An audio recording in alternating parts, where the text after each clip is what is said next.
pessoal, tudo bom?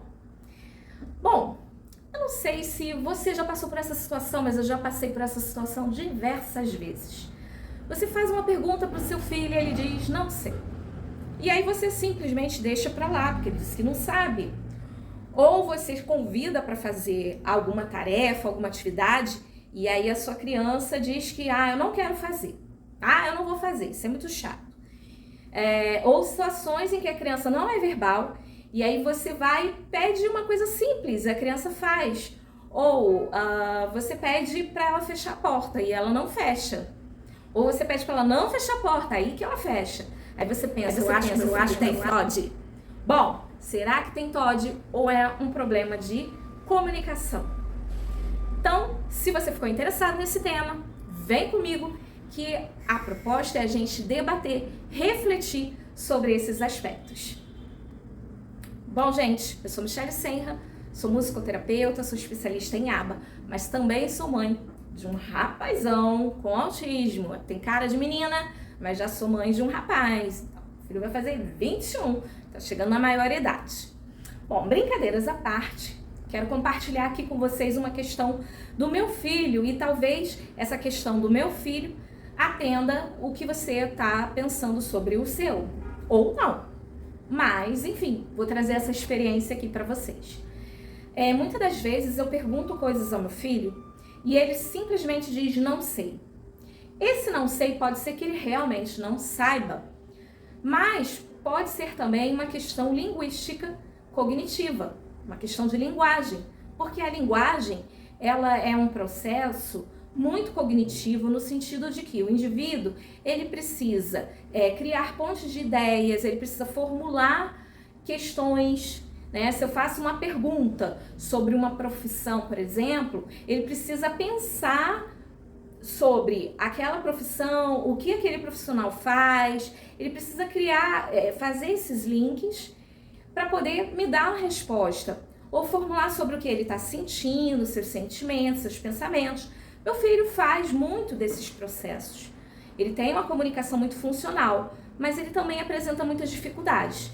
Então, quando ele apresenta dificuldade, geralmente, ele vem com essa resposta, não sei, porque não sei remove a pergunta que eu fiz, entende?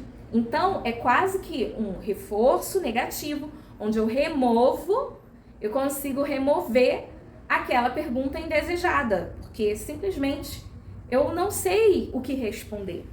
Então, quais são os mecanismos que eu comecei a utilizar com meu filho quando há essas situações? Por exemplo, vamos falar sobre profissão. Se eu perguntar a ele, Breno, que profissão você deseja se formar? Talvez essa pergunta seja muito subjetiva ou seja muito difícil para a compreensão dele, porque ele tem que pensar em profissões e talvez ele realmente não esteja nesse momento que ele está pensando, eu quero ser astrofísico, eu quero ser médico, eu quero ser taxista, enfim. Talvez ele não esteja realmente nesse processo, mas eu percebo que há uma dificuldade dele definir, de repente, uma profissão. E aí eu começo a perguntar, você não sabe? Qual é a profissão? Qual é a minha profissão? Aí eu jogo para mim, porque ele sabe qual é a minha profissão, então ele não tem como dizer não sei. Aí ele fala, musicoterapeuta. Isso mesmo, eu sou musicoterapeuta. O que um musicoterapeuta faz? Pode ser que ele diga, não sei. Então vamos lá, vou reformular minha pergunta. O que tem na sala da mamãe? Tem piano não, porque eu não sou tão chique assim. Teclado, tem violão, tem ukulele. Eu falei, isso. E aí o que a mamãe faz? Você atende aquelas crianças. Isso, eu atendo as crianças, mas o que eu faço com elas? Aí ele vai ter que pensar, você canta, você toca, e aí eu posso começar a elaborar ainda mais, porque eu estou dando um campo de visão para ele imaginar aquele cenário.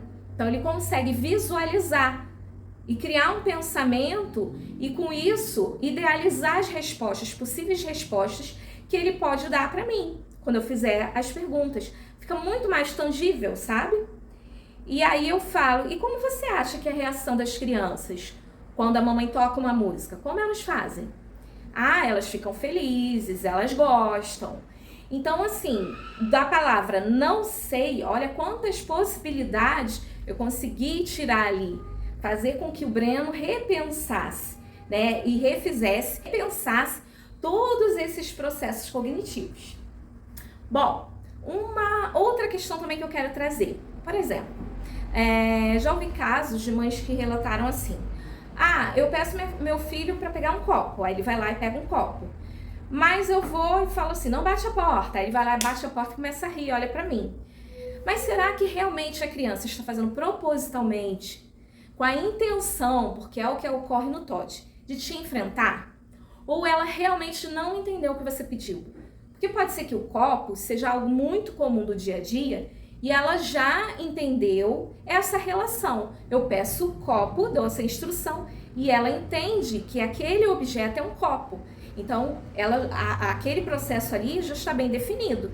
Ela consegue pegar o copo e seguir essa instrução. Mas quando eu falo não bata a porta, pode ser que não bata a porta já é outra palavra, já é um outro tipo de frase, um outro contexto. Pode ser que a criança não entenda. E aí a batida da porta, de repente, foi algo que ela achou engraçado, barulho. Não tem como a gente saber, porque a criança não está descrevendo o que ela está sentindo naquele momento, né? Então não tenho como realmente ter certeza se ela está me desafiando ou não. Eu penso que está mais para uma questão de falta de compreensão da demanda do que eu estou solicitando, do que de uma forma para ser opositor. Mas daí você pode falar, Michele, mas às vezes eu vou apresentar uma massinha, a criança fala, não quero, isso é chato. Realmente pode ser uma questão de motivação, mas também pode ser uma dificuldade de entender as possibilidades e variações que aquela atividade a gente pode fazer. Então tem que apresentar de uma forma mais divertida. Às vezes é uma questão da forma como a gente apresenta a demanda. Às vezes a demanda é muito difícil e a tendência deles, pode por mim, é dizer não. Não quero. Se o que você for apresentar for difícil demais, ele não vai querer fazer. Por isso que na análise do comportamento aplicada, a gente analisa a tarefa que a gente vai dar para a criança, a gente avalia com a linha de base até onde a criança sabe e a gente parte do mais fácil para o mais difícil. A gente divide, compartimenta essa atividade, né? Começando pelo mais fácil para depois a gente começar a complexificar. Porque as chances de aumentar o engajamento dessa criança é muito maior. Eu não posso pegar simplesmente um ukulele, por exemplo, para ensinar a criança a tocar e já querer ensinar vários acordes com pestana, que dói o dedo. Isso vai desmotivar a criança, ela não vai querer mais tocar. Então tem que começar com mais simples, vou para os acordes mais simples, mais fáceis de memorizar. Então é assim, a gente tem que entender o contexto da situação. Não estou aqui para dizer que eu estou certa ou se eu estou errada, apenas para trazer uma reflexão de que será que a negativa do seu filho é realmente uma demanda de TOD ou a sua criança tem dificuldade de entender o contexto da situação ou entender a instrução que você solicitou. Então é muito mais fácil para ela dar a negativa, porque isso remove aquilo que é difícil para ela. Entende? Conseguiu entender? Então, se você já passou por essa situação, vou pedir para você comentar aqui. Não deixa de comentar, porque de repente a sua experiência vai ajudar outras mães também.